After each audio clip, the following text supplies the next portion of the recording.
कहानी की शुरुआत होती है डेम्बे नाम की एक लड़की से, जो एक हाई स्कूल की सीनियर है और पढ़ाई के मामले में पूरी तरह से बेकार है। उसका सबसे खराब सब्जेक्ट मैथ है और वह अक्सर क्लास में सो जाती है। एक दिन टीचर उसे बोर्ड पर सवाल हल करने के लिए बुलाते हैं, लेकिन हमेशा की तरह उसे कुछ समझ नहीं आता। टीचर गुस्सा हो जाते हैं और सबके सामने उसे डांट देते हैं। आखिर कल कॉलेज एंट्रेंस एग्जाम है। हालांकि डेम्बे को पढ़ाई पसंद नहीं, लेकिन उसे म्यूजिक से बहुत प्यार है। सिर्फ कुछ सेकंड की धुन सुनकर ही वह बता देती है कि कौन सा सिंगर गा रहा है। उसकी माँ कहती है, अगर इसी टैलेंट से तुम मैथ के सवाल हल करो तो अब तक जीनियस बन चुकी होती। इतना कहकर माँ टीवी को उसके फेवरेट हिस्टोरिकल ड्रामा चैनल पर बदल देती है, जिससे डेम्बे और चिढ़ जाती है। माँ की लगातार डांट से तंग आकर वह अपनी बेस्ट फ्रेंड के साथ खाना खाने बाहर चली जाती है। लेकिन हैरानी की बात यह होती है कि उसकी फ्रेंड भी उतनी ही टेंशन में होती है। उसे डर है कि अगर उसने कल का एग्जाम खराब कर दिया तो सब खत्म हो जाएगा। डेम्बे समझ नहीं पाती कि कैसे एक अकेला एग्जाम किसी इंसान की पूरी जिंदगी तय कर सकता है। फिर भी मन ही मन वह चाहती है कि काश वह कहीं गायब ही हो जाए। अगली सुबह डेम्बे लेट उठती है और जल्दी जल्दी घर से भागती है। उसकी माँ उसके बैग में ब्रेकफास्ट डालने की कोशिश करती है, लेकिन वहां पहले से ही ढेर सारे स्नैक्स भरे होते हैं। डेम्बे जल्दी से बताती है कि ये उसका सीक्रेट स्ट्रेस रिलीफ तरीका है। माँ किसी तरह ब्रेकफास्ट उसके बैग में ठूंसती है और बार बार कहती है, चलो कर लोगी, बस अपनी पूरी कोशिश करना। लेकिन सच कहें तो इससे डेम्बे की टेंशन और बढ़ जाती है। वह रास्ते में हर मिनट रिवीजन करती रहती है और आखिरकार टेस्ट सेंटर पहुंचती है। लेकिन मुसीबत यहाँ भी खत्म नहीं होती। वह अपनी छतरी बस में भूल आती है और अब उसे बारिश में दौड़कर जाना पड़ रहा है। जैसे ही वो स्कूल के गेट के पास पहुंचती है, उसे जोर की टेंशन घेर लेती है। उसके दिमाग में बस एक ही बात घूमती है, अगर मैं फेल हो गई तो। डर इतना बढ़ जाता है कि वो भागकर एक पास के पार्क में छुप जाती है। कुछ देर बाद उसकी फ्रेंड उसे मैसेज करती है कि वो एग्जाम में क्यों नहीं पहुंची। डेम्बे जवाब नहीं देती, वो बस चुपचाप दुआ करती है, प्लीज बस इस बार मुझे गायब कर दो। अचानक दूर से ढोल जैसी गहरी आवाज आती है। वो उस आवाज की तरफ चलती है और एक छोटे से गड्ढे के पास पहुंचकर सावधानी से अपना पैर उसमें डालती है और उसे लगता है कि ये गड्ढा तो नीचे तक ही नहीं है। अगले ही पल वो एक हैरान कर देने वाला नजारा देखती है। कुछ लोग पुराने जमाने वाले कपड़ों में एक बड़ी सी रस्म कर रहे होते हैं। कहते हैं कि यहाँ पिछले 3 साल से बारिश नहीं हुई और पूरा देश बर्बादी के कगार पर है। सबको लगता है कि ये बारिश की पूजा फिर से फेल हो गई। लेकिन अचानक काले बादल छा जाते हैं। बड़ा पुजारी खुश होकर चिल्लाता है, स्वर्ग ने हमारी सुन ली, अब जोसेओन को आखिर बारिश मिलेगी। इसी बीच डेम्बे बिना सोचे गड्ढे में कूद जाती है, लेकिन मरने के बजाय वो एक बड़े पानी के घड़े से निकलती है, जैसे किसी और दुनिया में पहुंच गई हो। घबराकर वो इधर उधर देखती है और पूछती है, क्या वे लोग कोई हिस्टोरिकल ड्रामा शूट कर रहे हैं। राजा उसकी अजीब हरकत देखकर चौंक जाता है और चिल्लाता है, ये इंसान है या कोई चुड़ैल। घबराकर वो कहती है, मैं तो बस हाई स्कूल की स्टूडेंट हूँ। लेकिन राजा सुन नहीं पाता और उसे किसी मर्द हत्यारे की तरह समझ लेता है। वो तुरंत गार्ड्स को तलवार निकालने का हुक्म देता है और सब उसे घेर लेते हैं। एक तलवार उसकी हाथ को हल्का सा काट देती है। तभी वो समझती है, ये सपना नहीं, मैं सच में टाइम ट्रेवल कर चुकी हूँ। तभी पुजारी भागता हुआ आता है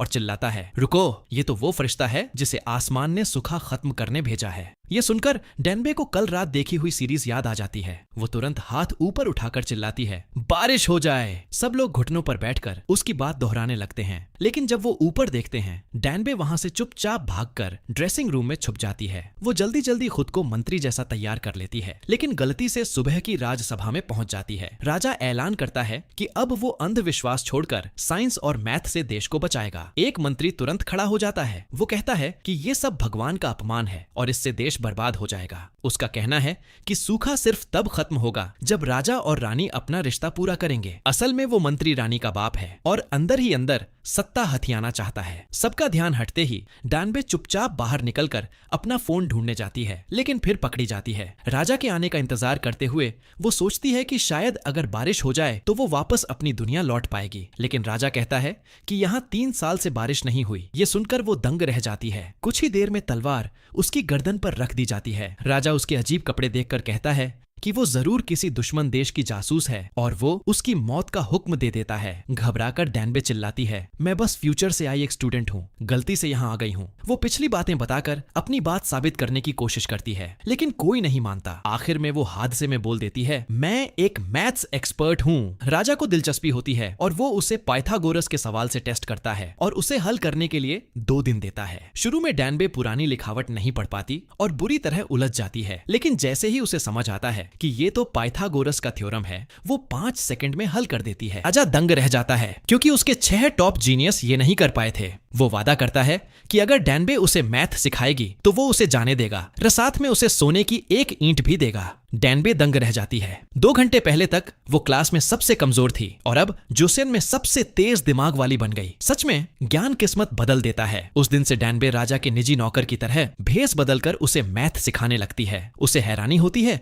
कि राजा को तो 1, 2, 3 जैसे नंबर भी नहीं आते, तो वो सबसे बेसिक से शुरू करती है, नंबर, जोड़, घटाना, फिर आगे चलकर गुणा। राजा बाग में टहलते हुए भी और मीटिंग के बीच भी मैथ पढ़ता रहता है। लेकिन डैनबे की जिंदगी आसान नहीं होती। वो हमेशा नींद से परेशान रहती है, सुबह जल्दी उठकर पढ़ाना पड़ता है और खाना भी ठीक से नहीं मिल पाता। कुछ दिनों बाद दोनों की मैथ की प्रैक्टिस का बड़ा मुकाबला होता है। म्यूजिक तेज होता है और माहौल बहुत टेंशन भरा। राजा गलत जवाब देता है और डैनबे तुरंत उसकी पेशानी पर चपत मार देती है। नौकर दौड़कर अंदर आते हैं और उसे मारने की तैयारी कर लेते हैं, लेकिन राजा उन्हें रोक देता है। अब उसकी कंपटीशन वाली भावना पूरी तरह जाग उठती है। अगले राउंड में वो डैनबे की गलती पकड़ लेता है और मजाक मजाक में कहता है कि वो उसका हाथ काट देगा। तभी रानी अंदर आती है। दोनों जल्दी जल्दी सारे मैथ के पेपर छुपा देते हैं और ऐसे दिखाते हैं जैसे वे म्यूजिक की प्रैक्टिस कर रहे हों। दोपहर के खाने में राजा नोटिस करता है कि डैनबे बहुत भूखी है, तो वह उसे अपने साथ खाना खाने के लिए बुलाता है। लेकिन महल का खाना उसे बिल्कुल फीका लगता है, इसलिए वह राजा को किचन में ले जाती है और अपने बैग में रखी चीजों से स्पाइसी राइस केक बना देती है। शुरू में राजा इस नॉर्मल लोगों के खाने को कम समझता है, लेकिन बस एक बाइट लेते ही उसकी आंखें हैरानी से खुली की खुली रह जाती हैं। डैनबे को डर होता है कि वो इतनी स्पाइस झेल नहीं पाएगा, तो वह उसे पानी देती है। लेकिन राजा अकड़ते हुए कहता है कि ये तीखा नहीं है, बस गरम है। पर अगले दिन उसका पेट बुरी तरह खराब हो जाता है और वह सोचता है कि डैनबे ने उस पर कोई जादू टोना कर दिया है। डैनबे प्यार से समझाती है कि ये जादू नहीं, बस इंडिजेस्शन है। उसकी कंफ्यूज शक्ल देखकर वह उसे बताने लगती है कि आंतें क्या होती हैं, पेट क्या करता है और दिल कैसे काम करता है। वह राजा से कहती है कि अपना हाथ सीने पर रखकर दिल की धड़कन महसूस करो, लेकिन राजा सिर हिलाकर कहता है कि उसे कुछ महसूस नहीं हो रहा। मुस्कुराते हुए डैनबे कहती है, जब तुम्हें किसी से प्यार होगा तब तुम्हें अपनी धड़कन महसूस होगी। उसके इतने ज्ञान से राजा बहुत खुश हो जाता है और उसकी तारीफ करता है कि वह उसकी सोच से भी ज्यादा काम की है। फिर वह डैनबे को अस्पताल ले जाता है और कहता है कि वह वैद्यों को शरीर के अंदर की बातें और कैसे शरीर चलता है ये सब समझाए। इतना ही नहीं, वह उससे खेती के बारे में भी सीखता है। डैनबे की मदद से जोसॉन में दवाई और खेती दोनों में धीरे धीरे सुधार आने लगता है। राजा बहुत खुश होता है और सबको इनाम में एक कीमती संतरा देता है। वह आसानी से एक संतरा उठाकर डैनबे को दे देता है, लेकिन उसकी हैरानी की हद नहीं रहती जब डैनबे उसे वहीं उसी समय खा जाती है। राजा गुस्से में उसे डांटता है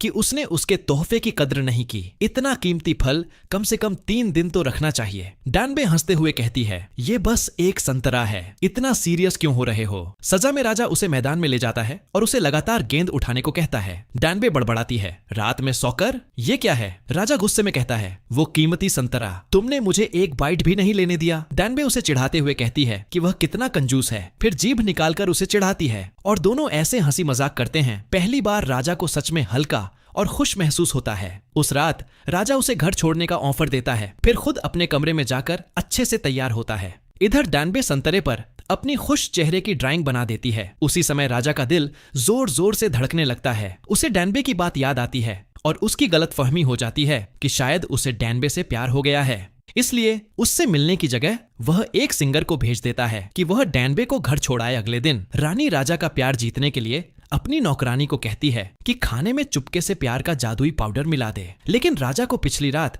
डैनबे को इंतजार कराने का बहुत पछतावा होता है, तो वह अपना पूरा खाना उसे दे देता है। फिर भी डैनबे का मूड खराब ही रहता है। असल में राजा पिछली रात दूर से उसे देख रहा था और समझ नहीं पा रहा था कि अपनी फीलिंग्स का क्या करे। उसी रात सब कुछ सेट समझकर रानी राजा के कमरे में आती है और अपने कपड़े उतार देती है, लेकिन राजा मना कर देता है और उल्टा रानी की मदद करता है कि वह अपने कपड़े वापस पहन ले। तभी अचानक नशे जैसी हालत में डैनबे बाहर निकलती है और गिरते हुए सीधे राजा की बाहों में आ जाती है। ये देखकर रानी को लगता है कि राजा लड़कियों में रुचि नहीं रखता और वह गुस्से में वहां से चली जाती है। कुछ ही देर बाद पाउडर का असर शुरू हो जाता है और डैनबे खुलेआम राजा को अपने दिल की बात बता देती है। राजा अब अपनी भावनाएं छुपा नहीं पाता और धीरे धीरे उसे किस करने के लिए झुकता है, लेकिन आखिरी पल में रुक जाता है और कहता है, मैं पागल हो गया हूँ क्या। जब डैनबे उठती है तो खुद को राजा की बाहों में पाती है और हैरान रह जाती है। राजा उसे सजा नहीं देता बल्कि फिर से उसे घर छोड़ने का ऑफर देता है। रास्ते में वह कहता है, अगर तुम चाहो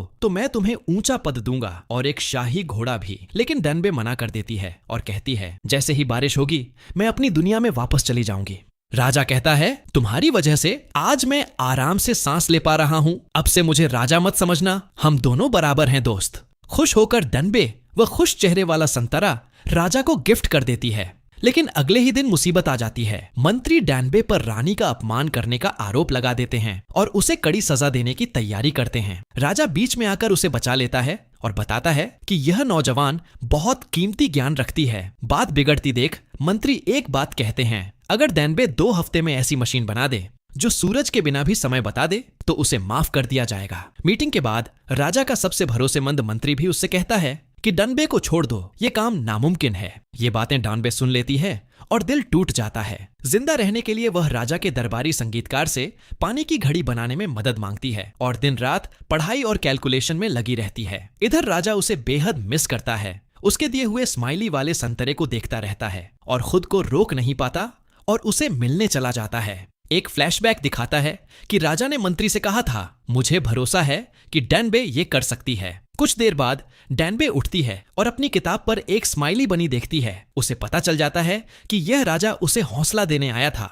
वह फिर से हिम्मत जुटाती है और अपनी रिसर्च जारी रखती है। आखिरकार वह सारी कैलकुलेशन पूरी कर लेती है। लेकिन अचानक आसमान से तेज बारिश होने लगती है। डैनबे दरवाजे के सामने बने पानी के गड्ढे को धीरे धीरे छूकर चेक करती है और सच में वो रास्ता वापस मॉडर्न दुनिया तक जाता था। लेकिन खुशी की जगह उसे जाने का मन नहीं कर रहा था। उधर राजा को उसकी बात याद आती है। सारी शाही मर्यादा छोड़कर वो बारिश में दौड़ते हुए उसके पास पहुंचता है, पर वहां वो पानी वाली घड़ी के सामने खड़ी रो रही होती है। जानते हैं कि उसकी बनाई हुई मशीन काम नहीं कर पाई। राजा उसका हाथ पकड़कर अपने दिल पर रखता है और कहता है, मैंने तुम्हें भूलने की बहुत कोशिश की लेकिन मैं नाकाम रहा।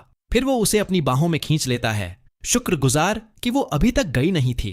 थोड़ा शांत होने के बाद राजा कहता है, तुम्हें अब नाव लेकर भाग जाना चाहिए। लेकिन डैनबे मना कर देती है। वो हमेशा चीजों से भागती आई है, पर इस बार वो सब पूरा करना चाहती है। इतने में सिंगर वहां आता है और उसे एक शांत जंगल की तरफ ले जाता है। अचानक वो अपनी तलवार उसकी गर्दन पर रख देता है। असल में वो मंत्री का जासूस होता है जिसे दानवी जैसे इंसान को मारने भेजा गया था, लेकिन वो उसे मार नहीं पाता। उसे यकीन हो जाता है कि दानवी सच में भविष्य से आई है। उसे ये भी पता था कि वो लड़की है, लेकिन एक अच्छे इंसान की तरह उसने कभी राज नहीं खोला। दानवी बताती है कि उसने उसे धोखा देने का इरादा नहीं किया था, बस ये काम लड़के के लिए था और उसके पास कोई दूसरा रास्ता नहीं था। उधर मंत्री राजा पर जोर डालता है कि डैनबे ने जो कुछ भी सिखाया है उसे मिटा दो, क्योंकि वो उसकी सत्ता के लिए खतरा है। लेकिन राजा मना कर देता है और डैनबे को ढूंढने के लिए महल से बाहर निकल जाता है। रानी को कुछ गड़बड़ लगती है। वो राजा के कमरे में जाती है और मुस्कुराते चेहरे वाले संतरे को देखती है। उसे राजा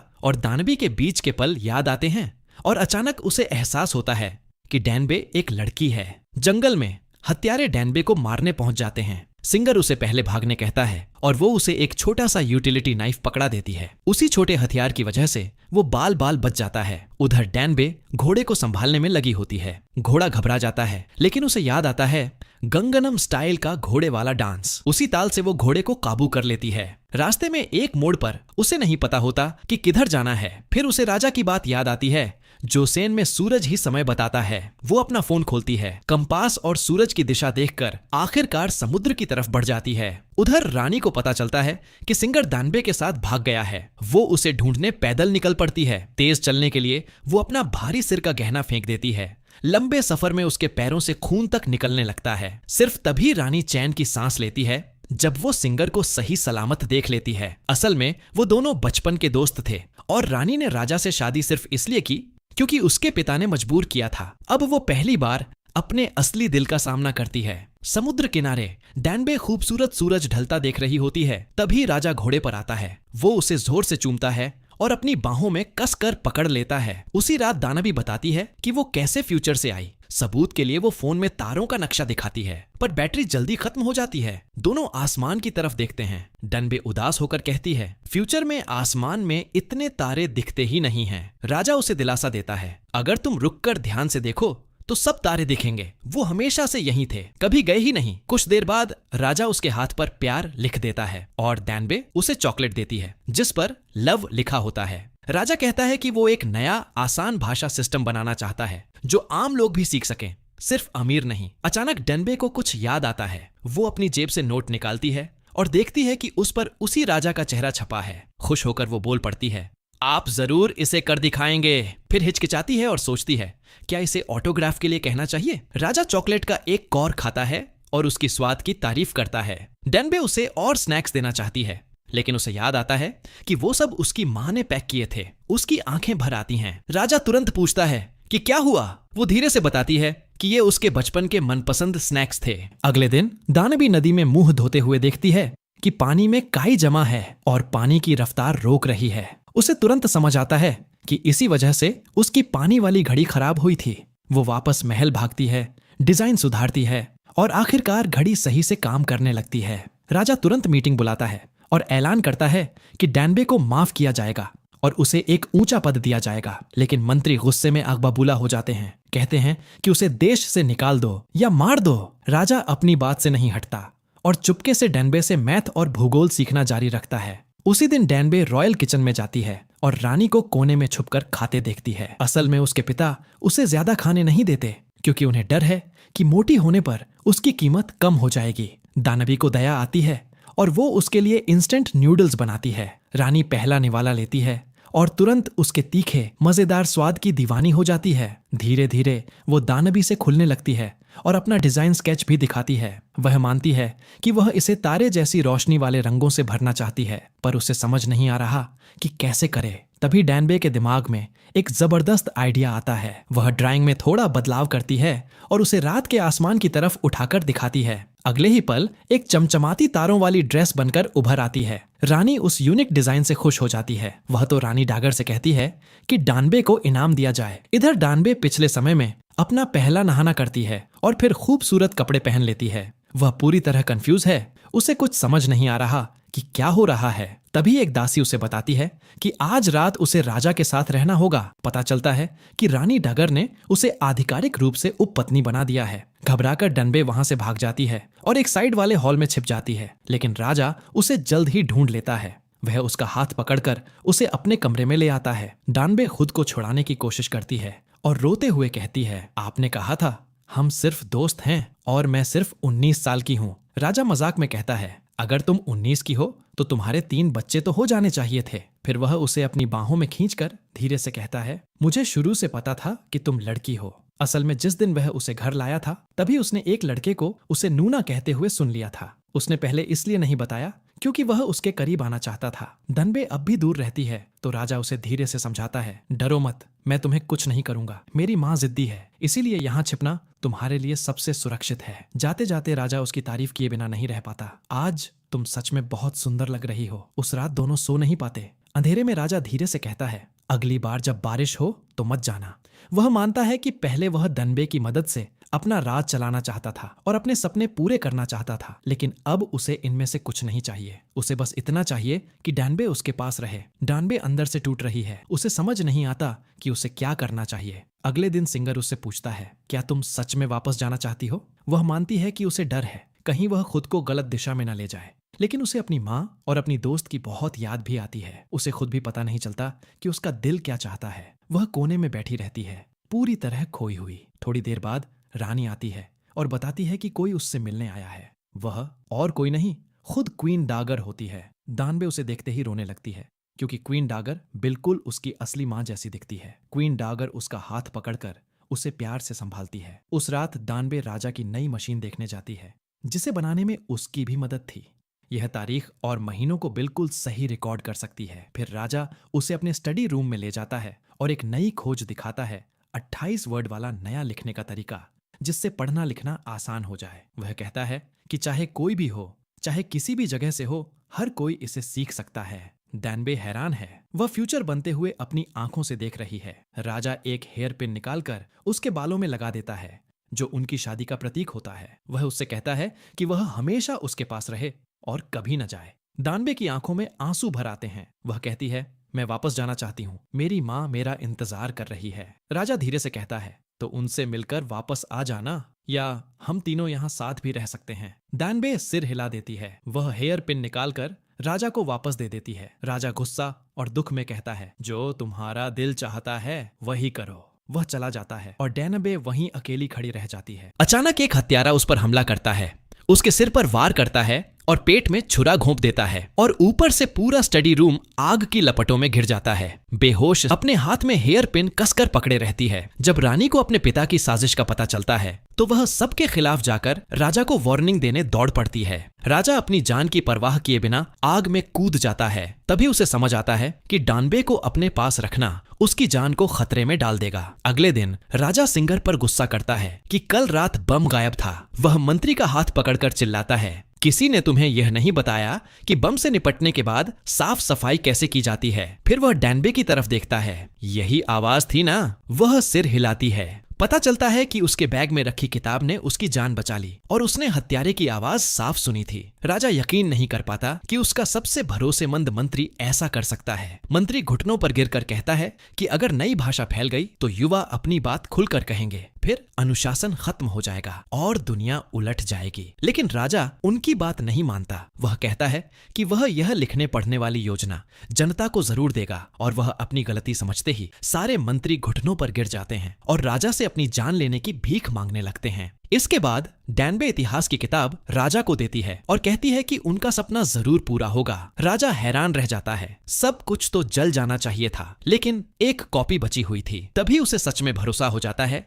कि डैनबे फ्यूचर से आई है। डैनबे लोगों की तरफ से राजा को धन्यवाद देती है, लेकिन राजा लंबी सांस लेकर कहता है, मुझे नहीं लगता कि इससे मेरा सपना पूरा रह पाएगा। फिर प्यार से जोड़ता है, मेरा सपना तुम हो, लेकिन मैं तुम्हें यहाँ दुखी नहीं देख सकता। तभी आसमान काला हो जाता है और बारिश शुरू हो जाती है। दोनों जान जाते हैं कि अब अलविदा कहने का समय आ गया है। डैनबे वापस अपने लोगों के पास जाती है और सबको अलविदा कहती है। फिर राजा उसे खुद आखिरी छोर तक छोड़ने जाता है, तब तक जब तक वे समुद्र तक नहीं पहुंच जाते। वहां वे अपनी आखिरी खूबसूरत याद बनाते हैं। राजा उसे अपनी बाहों में खींचकर प्यार से किस करता है। आखिर में वह उसे छोड़ देता है और मन ही मन वादा करता है, चाहे जितना समय बीत जाए वह उसे फिर ढूंढ लेगा। कुछ पल बाद डनबी पार्क की एक छोटी सी पानी की जगह से बाहर आती है। अपनी दुनिया में वापस आकर वह देखती है कि सिर्फ कुछ सेकंड ही बीते हैं। वह दौड़कर एग्जाम हॉल पहुंचती है, जहां टीचर अभी भी इंतजार कर रही होती है। कॉलेज एंट्रेंस एग्जाम अभी अभी शुरू हुआ था। हिस्ट्री के टेस्ट का पहला सवाल था, किंग साजोंग की खोजों में किसने मदद की। जवाब वही नाम था जो राजा ने उसे दिया था, जांग योंगसिल। उसे समझ आता है कि